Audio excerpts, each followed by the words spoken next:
Hey everybody, it's Cinnamon Cooney, your Art Sherpa, and look at this gorgeous abstract painting we are going to do together today. It's bright, it's colorful, it's got patterns, it's got all kinds of neat wandering line. I love it. It's very pop. It's so bright. On the mic is my husband John Hello. to help me bring this lush and juicy and almost tropical, wonderful piece to you. John is going to be here helping make sure that as I'm explaining a technique or step or tool, the camera is pointed at what I'm doing so that you can follow along at home. Because the goal of these is that at any level of painting that you can follow along at home. Now, to help you do that, I have a bunch of other resources you might want to know about. If you check the description below, you're going to see the materials, links to the website, links to the store where you can buy the materials that you see here today, but you don't have to get them from me. That's just a place you can go. And if you want to check that out, you can, but always be a good consumer. There's also a book that you can get, and we'll have information about that there. And there is a full kind of school program that you can participate. Now, the videos are going to come out every single day. This is part of Acrylic April, a 30-day daily painting challenge. I've done this every year for several years now, and this year's theme is abstract. So if you've always been kind of curious about abstract, is it easier? Is it harder? Is it for me? This is a really good program to just sort of take on and be like, dip your toe in the world of abstract. You're going to come away with a lot of art skills and knowledge you didn't have going in, and a month's worth of fun memories and paintings that you can do. There's a group, Facebook group. There's all kinds of support. That's all available to you there. And really, John and I are very committed to whatever's right for you, the right way for you to do this. We always try to make sure that you can do that your way. So know that you've got that support and that backup. I am breaking this down step by step. It will be like timestamps. You can find your spot again. Get your paint, get your brushes, get your materials, come back, meet me at the easel. I am absolutely going to show you how to paint this. So today we have an 8x8 surface.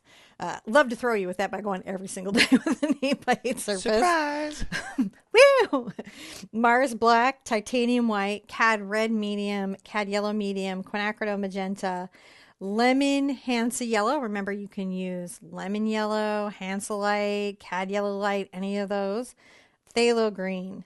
So that is our palette. Let's throw up our step one. Let's get into it. I want to just get right into it. Just get right in there. Step one of this very fun and splashy, messy thing. And you know what actually I'm going to do is I'm also going to put a paper towel.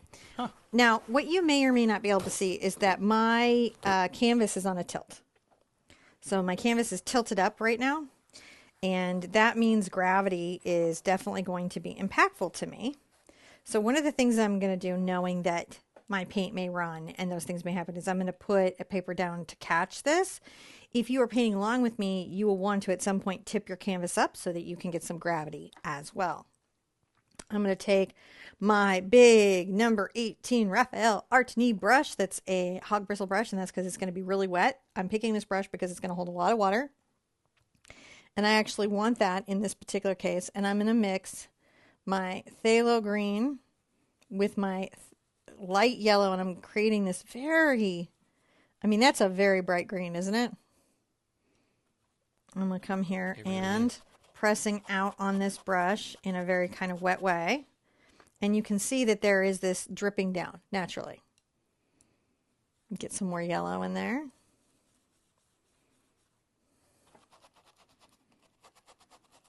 And I'm going up and down, I'm wiggling the brush, and I'm letting the fact that this brush holds quite a lot of water work for me.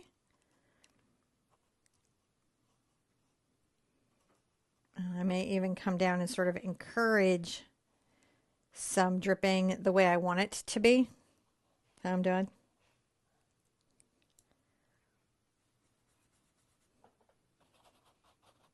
And let's come here and also add some drippy drips. I'll wipe off and a little more yellow, maybe this time some white. Ooh, I'm throwing some stuff at you.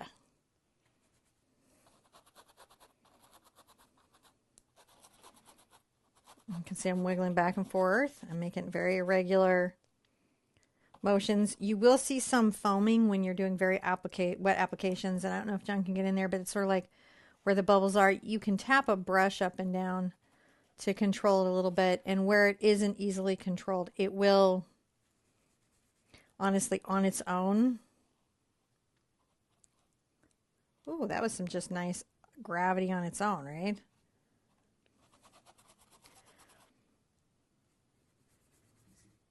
I'm going to come through here and add some white. And I'm rolling my brush. It kind of offloads, but you can kind of see where I roll the brush. It does. It creates those bubbles. Believe it or not, you have a lot of anti-foaming agents in your paint.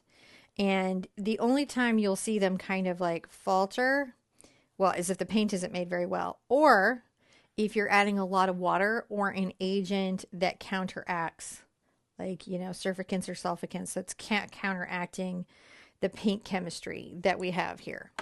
All right, so that's a pretty nice little run of drips, right? And we're going to call that a step, and then I'll show you the next step.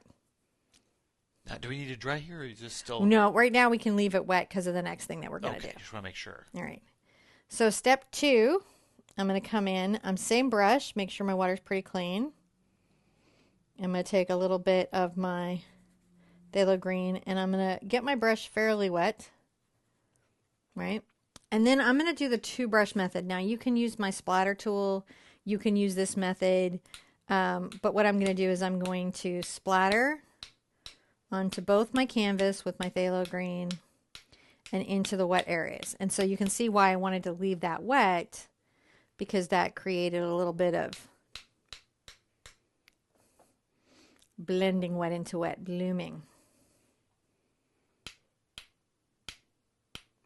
The 2-brush method is a little hard on your brushes if you get like to like rock and roll.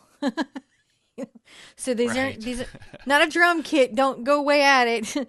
You want to just do a gentle tap to offload it. If you've never seen splattering methods, I have a whole video literally just about splatter, just because like that's such an interesting technique to be able to do. Now, we definitely want to have this dry before we move on. If you have a hair dryer, you're going to want to hold that hair dryer above blowing down so that your drops don't go or change direction, or to hold it far back so that it's not blowing the drops where they are. Or you can just allow it to air dry as it naturally would want to. I am going to force dry, but I'm going to do it from a big height. When we come back, I'll show you what's next. So during my drying process, my paper towel that I was holding there blew, and then I went to grab it, and then my hairdryer moved, and so you can see I got a little zig. And that's sort of what I meant by that, so it's kind of good that it demonstrated. It's not going to impact the piece. It's not going to hurt it, so I don't feel like I need to start over or that you would need to start over. It's just to be aware how you get straight drips or why the drips sometimes move around. That would just be something to know. Now I am going to take my number 10 Textur round, and I'm going to get this a little bit wet. I may need to put out, because of the watery technique, some paint again when necessary. I might pull this out a little bit from the green, because it got so wet and watery that it went all around it. So I'm just making sure that there's some like out and away from it. And I'll do the same with the lemon yellow. So I'm going to come here to my quinacridone pink, and I'm going to add a little of that lemon Hansa. And then I'm going to go ahead and get a little of my white involved here.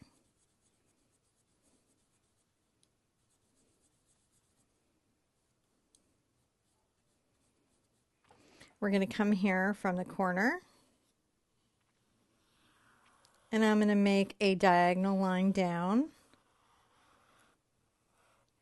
And then sort of a wandery curvilinear line. You see that there? Yeah. Maybe this one is a little bit longer. That looks good. In here, I'm also going to draw some little circles on the interior.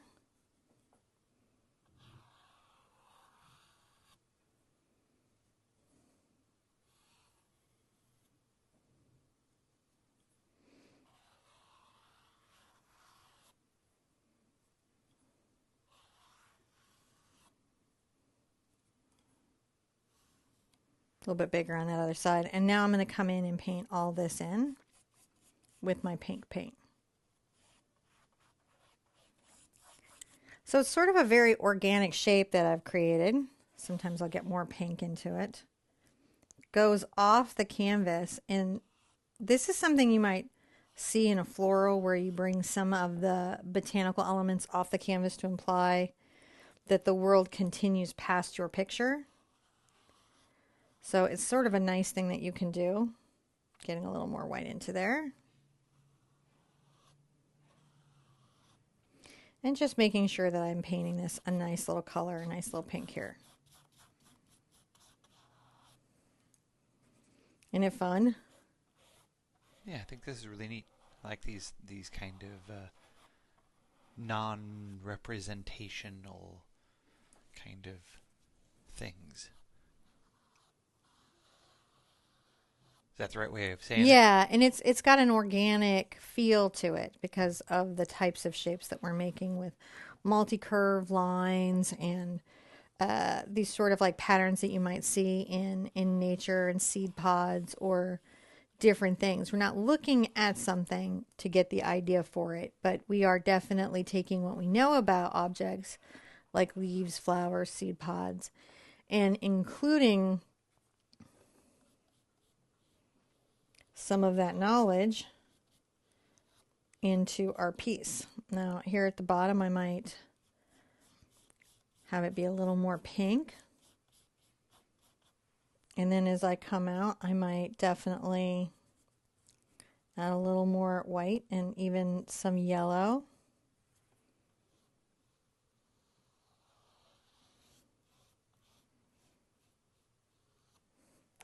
So I'm still painting this in the way I would think about something. Tone value. The idea that some of it is lighter and some of it is darker.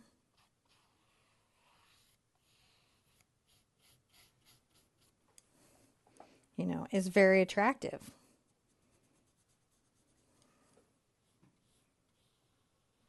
Bringing a little bit more pure quinacridone here. And you can see that that depth of color creates a weight. When you start painting non-objective abstracts, you'll realize that certain values or certain choices that you make create a sense of placement within the one-dimensional surface that feels even three-dimensional within the abstract.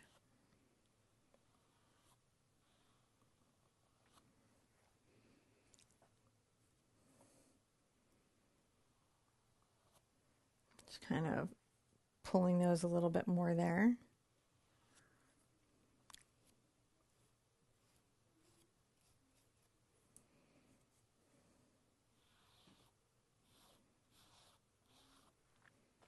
And that almost creates those into separate objects. See how that does?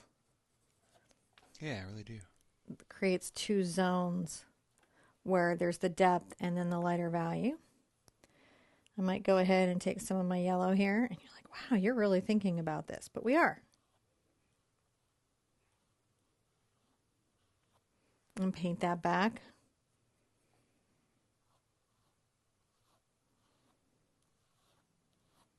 Right there at that tip, paint that back.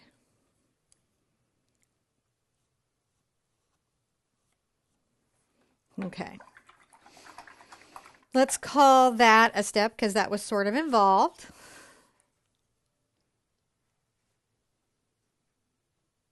We're not going to dry. We're just going to keep painting. Sorry about that. I realized that right in the middle there. It's okay. It's totally fun. It's fun, fun, fun. So I'm going to take a little bit of this, my pink here, and just a smidge of white. And I'm going to go ahead and make some, well, this is almost like a bean shape. Some shapes that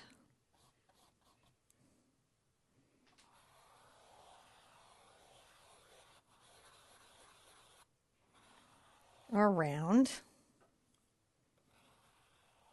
That one I'm leaving with like a little pinhole in the center.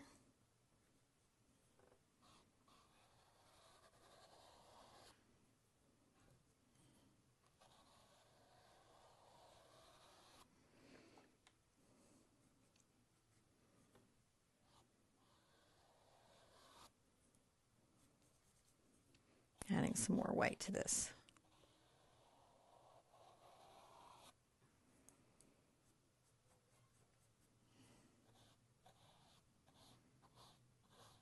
Come across here, just some dimensionality, just some paint thought, you know.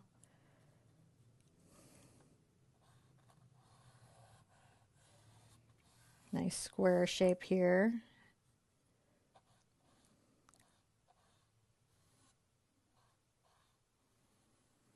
But a very organic square shape because of the hand painting.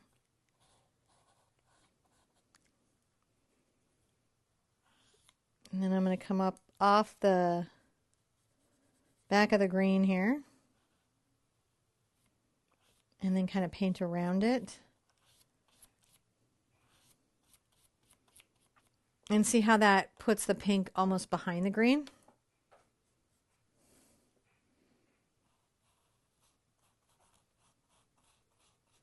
And I'm also going to come down the drip over here. You could pick any drip on your canvas. You don't have to have the exact drips. Don't panic. There we go. That's sort of an interesting thought.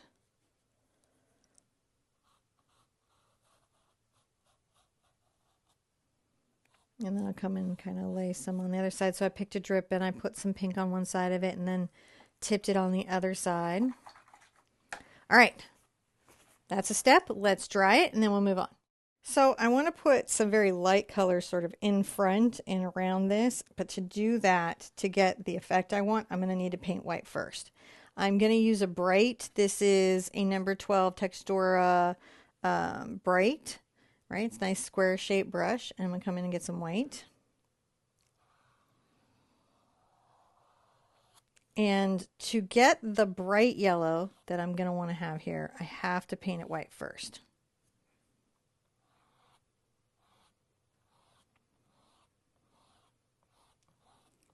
If I want a bright yellow, I will have to paint it white first. Now where I'm going behind the green or the pink, I would not have to do that.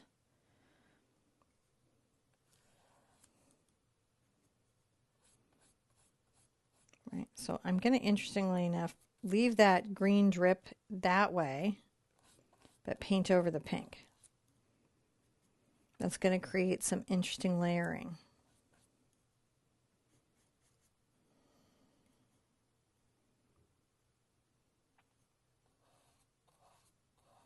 But this green I'm going to paint over.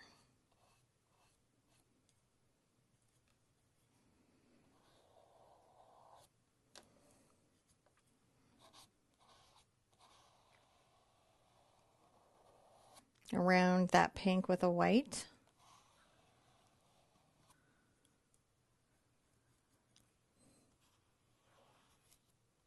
And I'm going to make a round shape right here.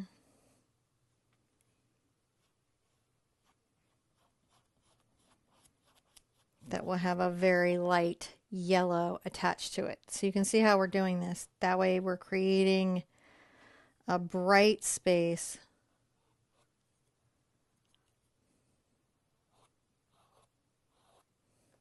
for that. So I'm going around my object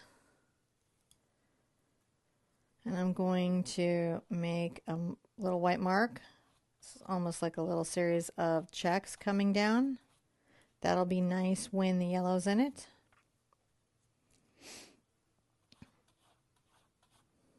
Okay, we're going to dry everything, right? And then we're going to come back and add a little of our yellow.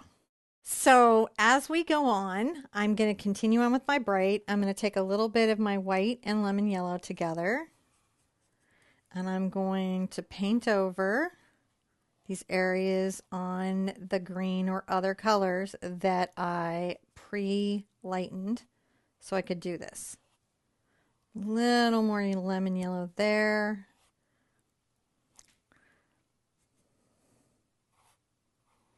And you can see that that lets it be quite bright even over that green.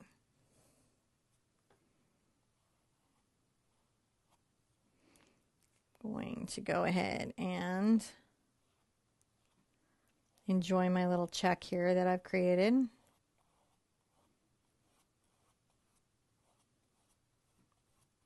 It's a very neon color palette.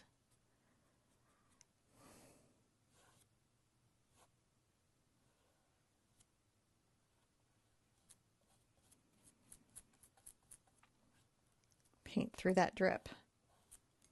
So wherever your drips landed, every drip is an opportunity to change the positioning of objects on your surface, right? So can you, I think you can kind of see, John scooted me over. Did you scoot me over? I think when you lean, I can see you from, and then when you Okay, there we go. I just got to figure out which way the lean is. When you're painting, so you can see how the drip changes its positioning of in front of and behind based on the density of color that we have. Right. Now I'm going to come here and go ahead and I'm going to paint this just a yellow, that bright lemon yellow. Such a bright, bright yellow against that pink. Just a circular shape.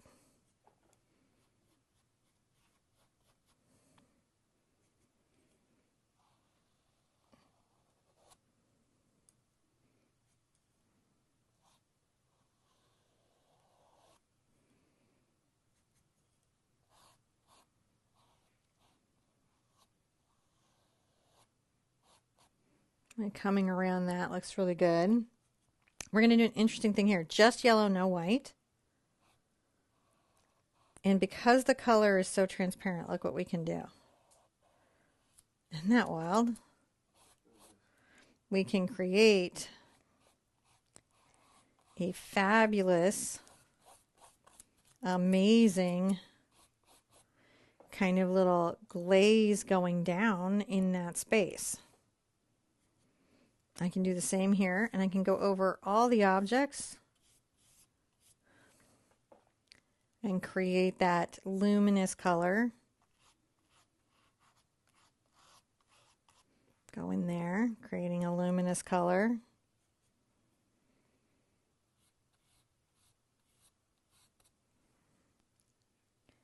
It's fascinating to me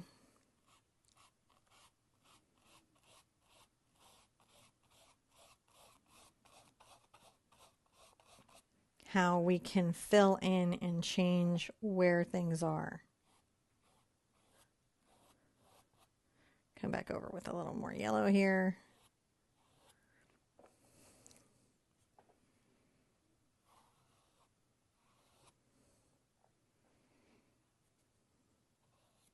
You wouldn't think to paint this tidily either sometimes. I think what happens, and hopefully I'm going to get a chance to make this video, but I want to make a video of like what to do and not to do in an abstract, because I think I see that people do the same things again and again in their abstracts. I think I'm going to go ahead and take this yellow all the way here, kind of over that. I'll come back with some white. Like I'm looking at it and I was like, oh, I just didn't love the balance.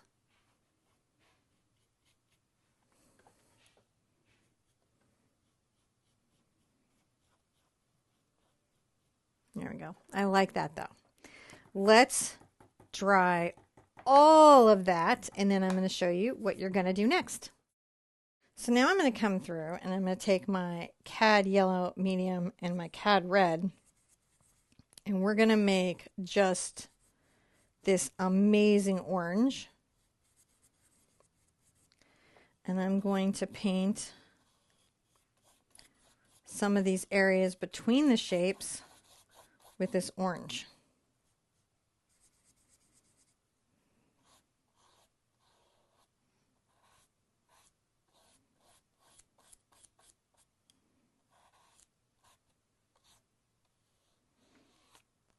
All right, just painting in some of the areas between the objects, between the shapes.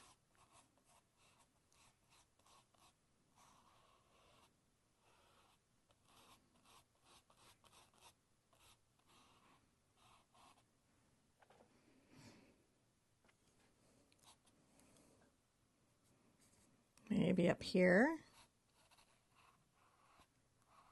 And you can see because there's yellow involved, it's very transparent, which lets me glaze over some of the splatters.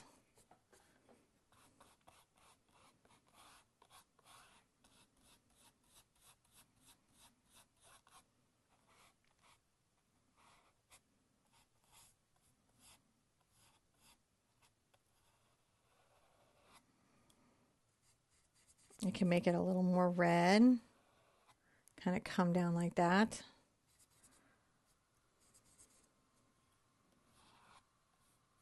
I think I do want it to be more orange, so I'm going to mix more yellow back in. Cad yellow medium.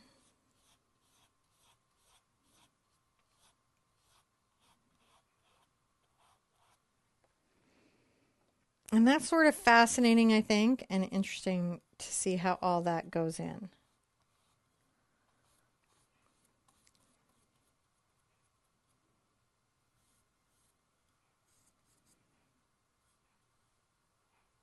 Come down the long side. Layering the orange on top of this. And so again, you can see how that changes the placement of the pink to the yellow to the green.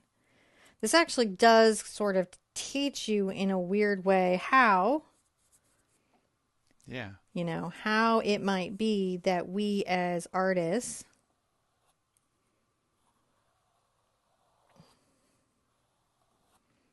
might create different layers or dimensions within a painting, even though what we're painting on is a flat surface. And when you bring a cad yellow over a lemon yellow, you can see how it feels so much more orange. I'll come back with a little of that lemon yellow. That shading is super interesting.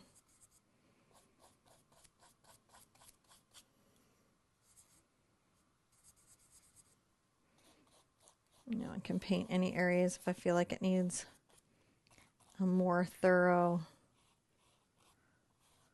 thought there. We could do that.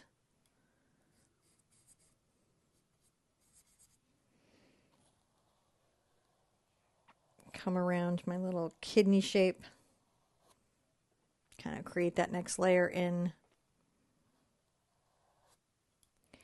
And then perhaps on the outside as well.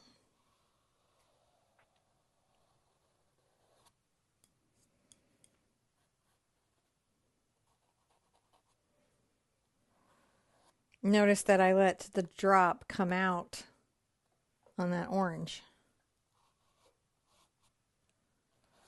And that's always, I think, a fascinating element that we have.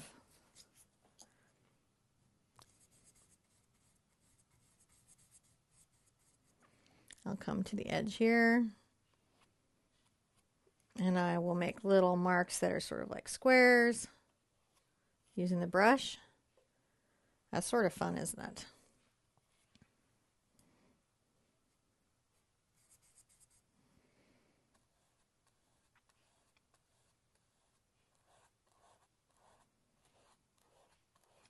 Little diminishing squares coming up.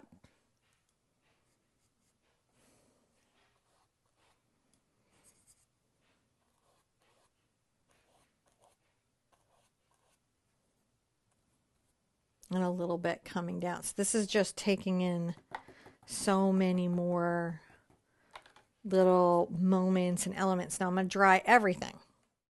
So I can't wait to see what everybody is going to do with their own. I'm going to take you an unexpected place, I am sure.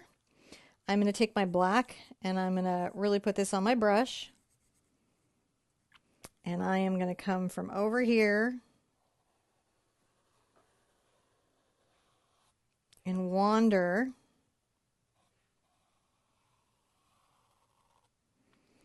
a line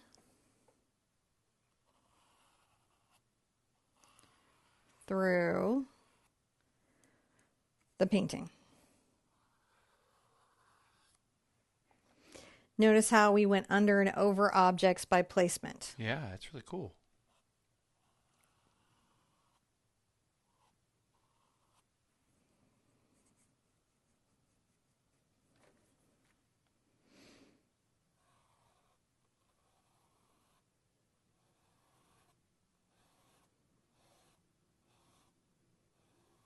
I'm going to add some like, they'll be like leaf-like shapes.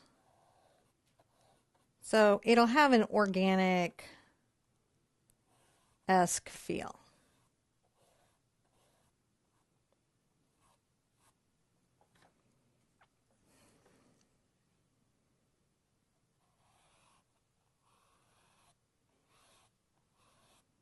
Running up there with this, with just the black pen, the black paint.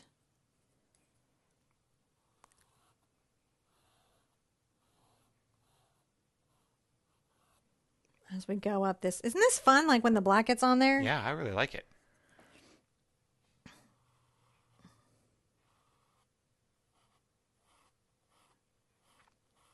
See how we put that leaf behind that object? Crazy how we did that, but we did.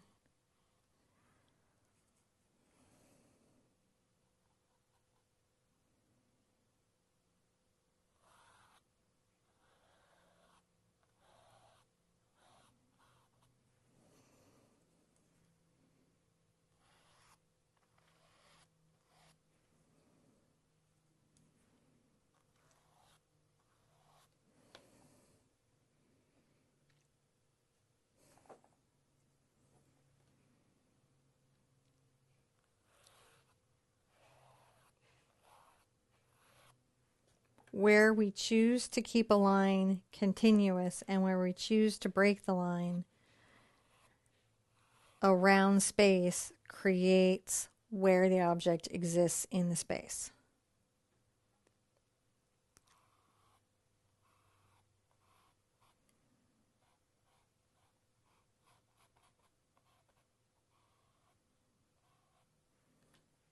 Goes behind there if I tuck it behind there.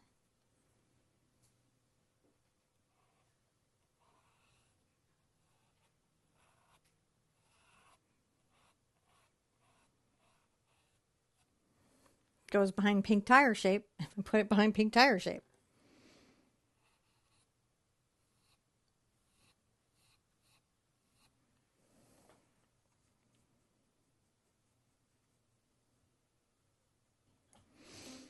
Come here from the corner.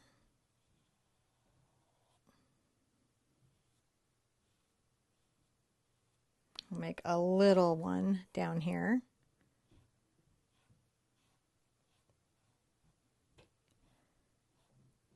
You know, to balance out scale.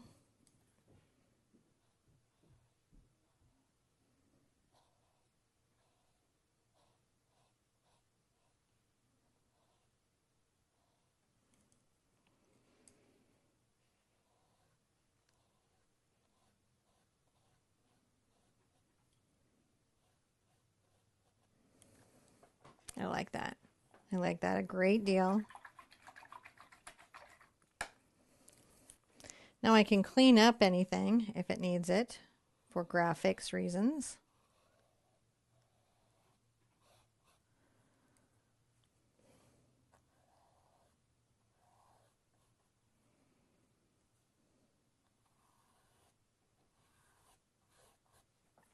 Because sometimes you want to clean something up for graphics reasons.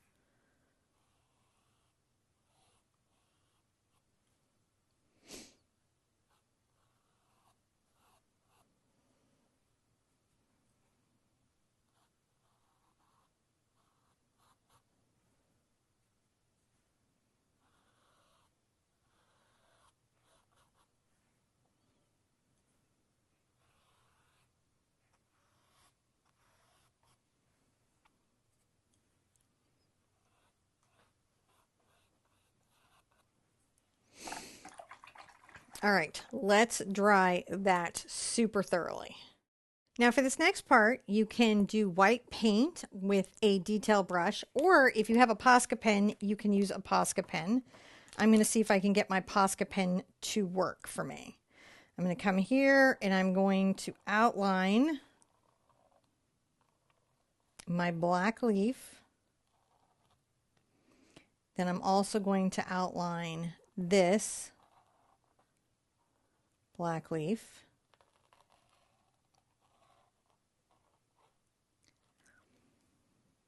and then this one here. So there's 3 that I'm going to very carefully come across with lines.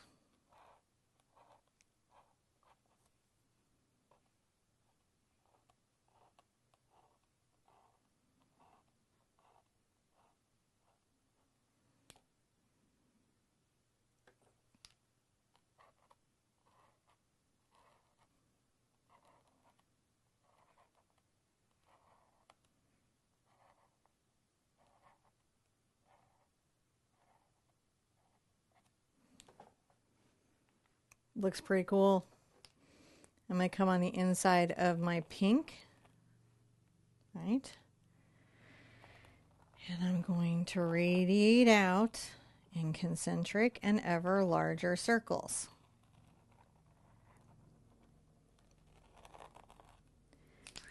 Now, this particular kind of abstract is actually inspired by abstracts I have seen in Lifebook from Tamara Laporte. So, you know, I don't know exactly what they call this style,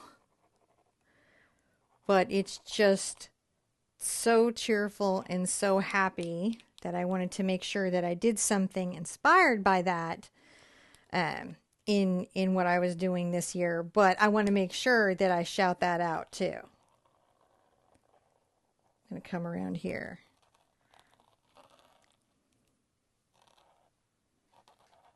The sort of bright color palettes and geometric shapes interacting with organics.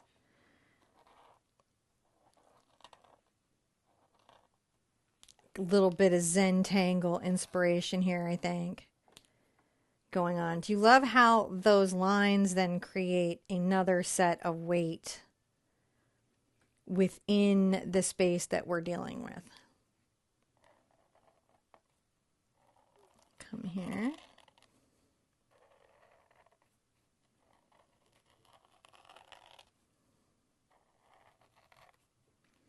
And I am just white lining inside here. And again, you could do this with a brush. You could.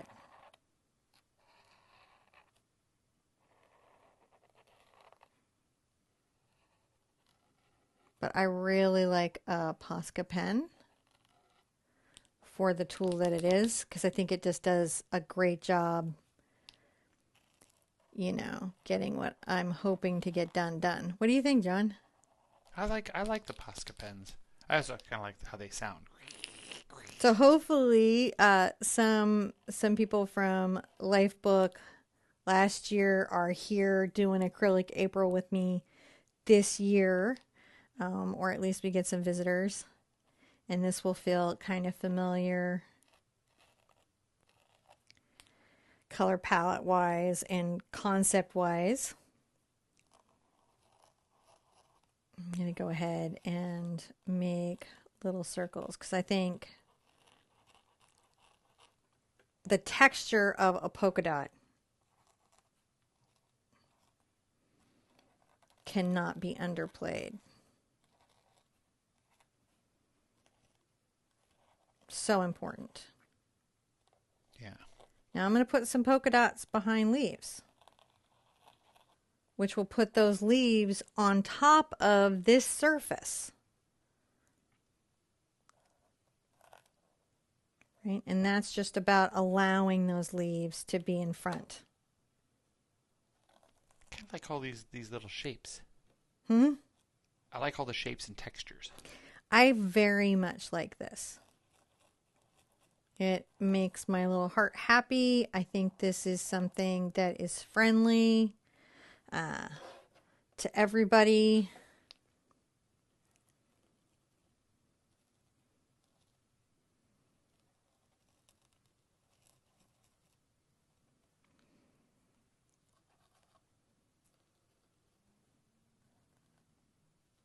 I think it's important to do big dots and small dots.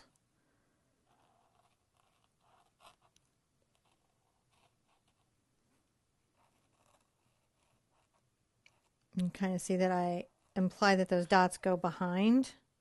Another place I could put dots might be here.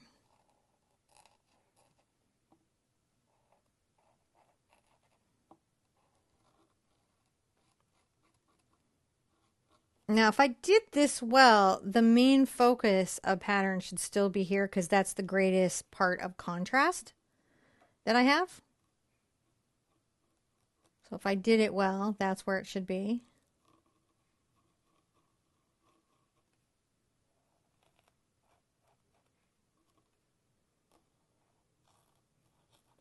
And you can see by making little half circles, I am putting dots in front of and behind other objects. Again, you could do this with white paint and a brush. I'm just choosing to use my Posca pen.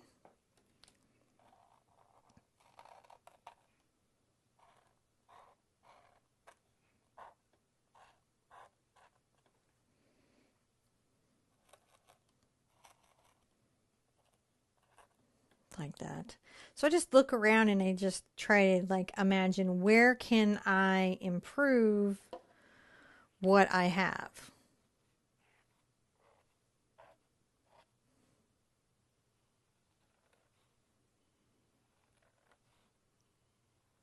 I'm kind of doing a little S line here. Just something to help that feel somewhat complete.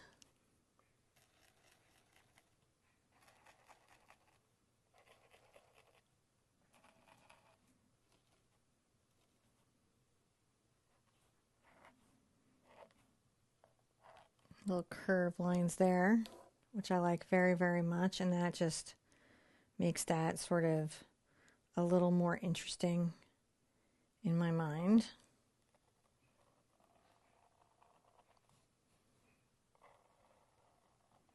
Kind of putting the line in front of and behind. See how I did there?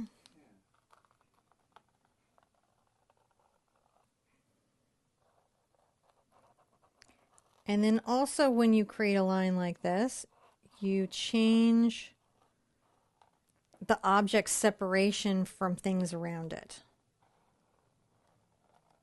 So I'm explaining all these thoughts and concepts so you understand when you're creating abstracts what you're doing when you put a line in front of something. So you have these thoughts in your process.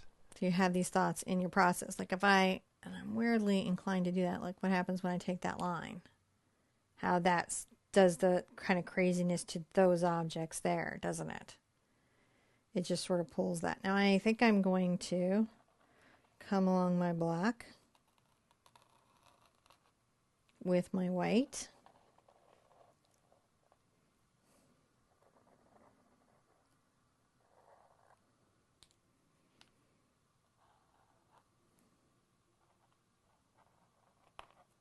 Because I really like the interplay of black and white.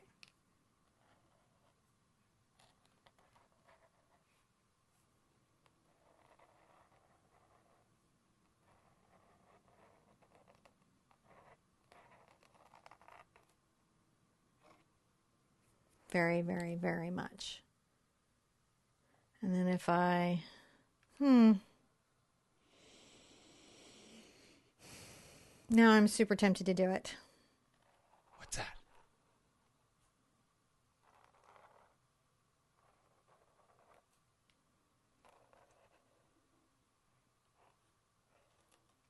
See how that pulls those leaves out from the stem? Yeah, I really do.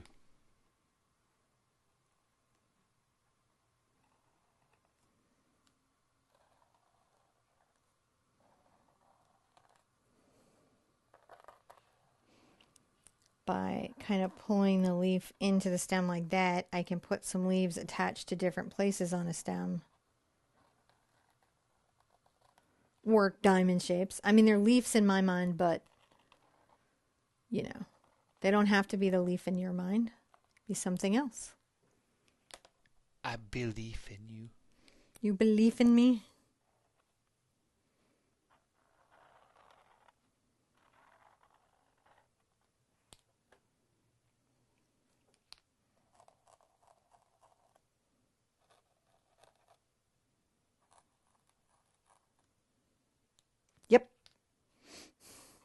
Change the direction of that one.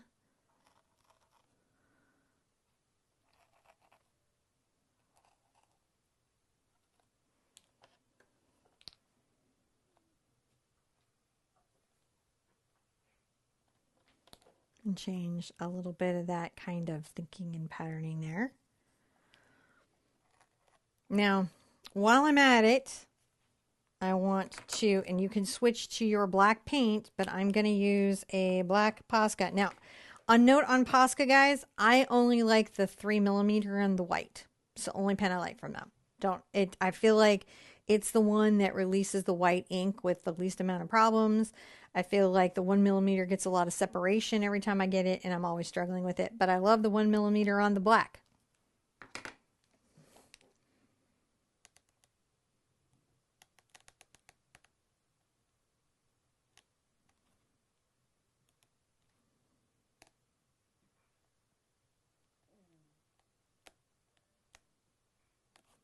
I can, again, just take black paint and very carefully line around. But I want a really fine line.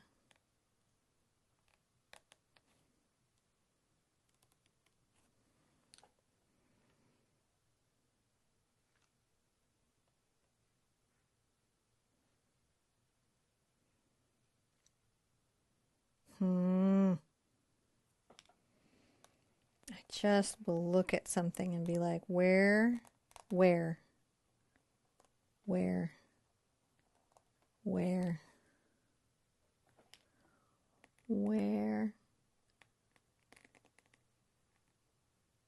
Again, you could use just a detailed line, and that would be perfectly okay. Perfectly fine. What you see me doing is like, part of me is like, do more. But what I'm going to do is I'm going to not do more because I feel like we got there. And again, what's the biggest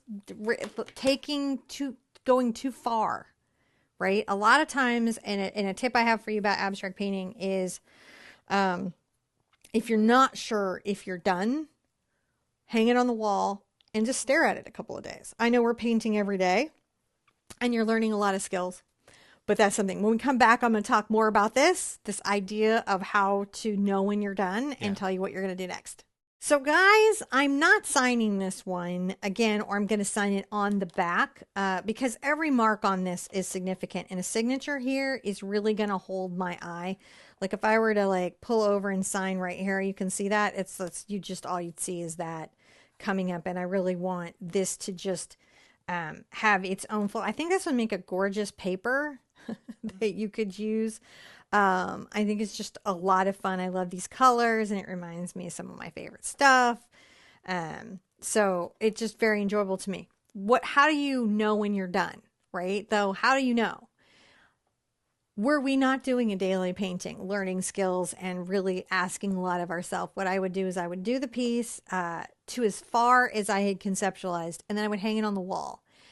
Someplace that I saw a lot in every day, but from a distance, and I would wait and see, because what will a lot of times happen is you get mentally or emotionally fatigued within a piece, and you're not really in a great place to see where you are in it. So by putting it up on a wall and getting some distance from it, if there's something scratching, what will happen is that you go, oh, I might need to do more. I think it needs a little bit here. And sometimes in abstract painting, people perceive it as simplistic. And so they don't give it the same consideration that they might a portrait or a traditional painting, but I highly suggest that you do. I highly suggest that you take a minute with something, playing with something and interacting with something, and then, see what comes up, because even in an abstract piece, your inner artist may have something to say, and it's learning to trust that inner artist, the young person inside of you that used to just love crayons and art class the most and enjoy everything about being creative, because we all kind of loved a little paste, a little and a little paper mache and a little bit of coloring and finger painting when we were little Yeah. because it's just fun. But we get so serious about art that some of that got taken away. That time to spend with something like this um, is just completely invaluable. So, after we're done with our daily painting, or if you're just doing this one, go ahead and see if there's something that your inner artist sees. All right. Now, remember that all the materials you saw today on today's show, if you'd like to find them easily, I have them at my store. You don't need to shop at my store. This program is free and you don't have to, like, you can use what you have. I just have it. If you're looking for it, it will be there. The other resource, don't forget, there's a book, a description below. You can find information on where to go. You'll see the timestamps, the steps, the materials again. And if you need this as part of a sequential kind of scholarly event and you want to take part of that and do the school part of it, you totally can. Or you can just meet up every day like we have for all these years of Acrylic April and paint with us. It's all good. However you want to do it, whatever's right for you. But what do? You got to be good to yourself and be good to each other. And who do I want to see? You at an easel really soon. Bye bye.